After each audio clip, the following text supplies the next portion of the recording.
we're going to do a art book review number 80. This is a small booklet by Express Newspapers. It's called An Express Art Book, and it's dated 1962, published by Lord Beaverbrook, who owned the Express Newspapers, used to own them. So Matthew Smith, I've never heard of Matthew Smith. I've looked him up on the internet, and fairly low down the rankings. There was an English painter who I never have heard of, should have heard of course. I suspect in the 60s he was more prominent. He was alive till 1959, and I think he's one of these artists that was big in his day, just after, but gone off the consciousness of the market. So I'm going to just scan through it. So you have these lovely publications by Express Newspapers, and there's a lot of information about him, and then you get into the pictures. This artist lived in France, and I think it's fair to say he's totally immersed himself in French culture. So he looks like a Frenchman, he's obviously acting like a Frenchman, and he's painting like a Frenchman as well. And these sort of pictures, to me, are 100% French in style. Though he's an English artist, and a lot of these pictures are in England, I consider them, to me anyway, French in pedigree. So we have to work out what's the value of a English artist going to France and pretending to be a French painter. That's my conclusion I've come to. I looked at this earlier on. So I'm not really sure whether I like it or not. I like it in the respect they're nice colourful pictures, some of them from the 20s, and they would have been fairly avant-garde, but not avant-garde really, because the Impressionists were doing this 50 years earlier. But for England, this is fairly racy stuff, and not totally in tune with the market in England. So he was doing lots of females in the French style, with nothing on, and immersing himself totally in the French habits and moods. Still life. They are good pictures, they are colourful, and they're very daring with the colours. But I'm not really sure what to make of it, to be honest. Okay, we're going to do 81. This is the same story. This is a book I picked up, Stanley Spencer. I'd never heard of him. I should have heard of him. I never had heard of him. He also died in 1959 and is a British artist. And this one, he's doing,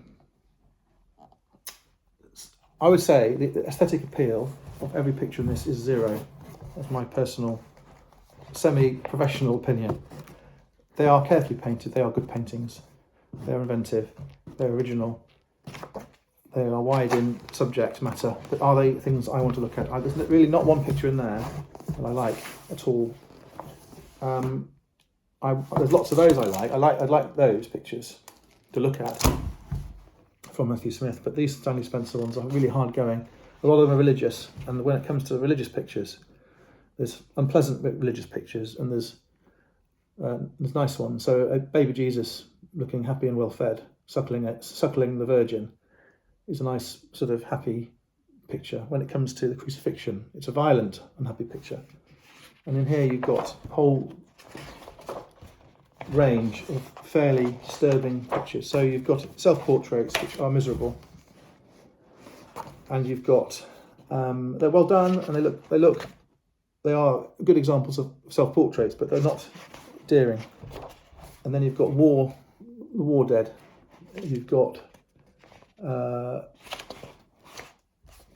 Christ being derobed.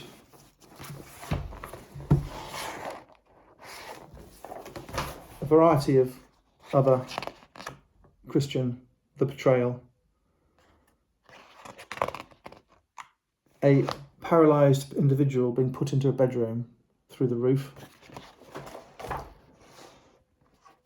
A whole graveyard where everyone is becoming arisen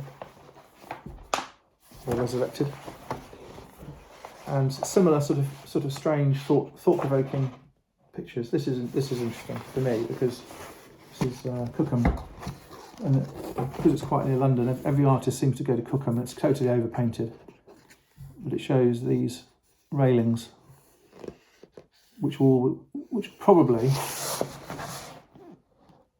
this is painted in 1936. There's a very good chance that a few years later, all of those railings were taken away by the government to make munitions.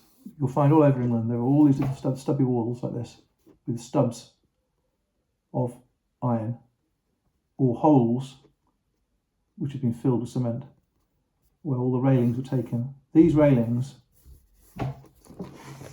all over the country were nicked by the government to make tanks and weapons, and even on some fine buildings, certainly the front, they were sawn off and shipped away, never to be replaced. On the whole, there are some around still, but of course, I would say, if I had to estimate, I would say half of the railings in England were taken in the Second World War.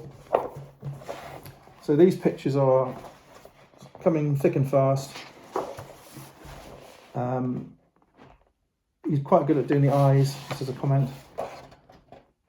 This one is called The Resurrection with the Raising of Jairus' Daughter. Don't know what that is.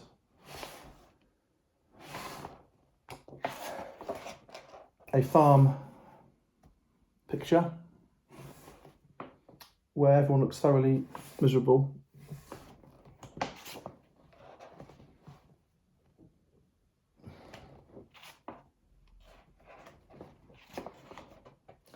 And I'll finish with a crucifixion picture,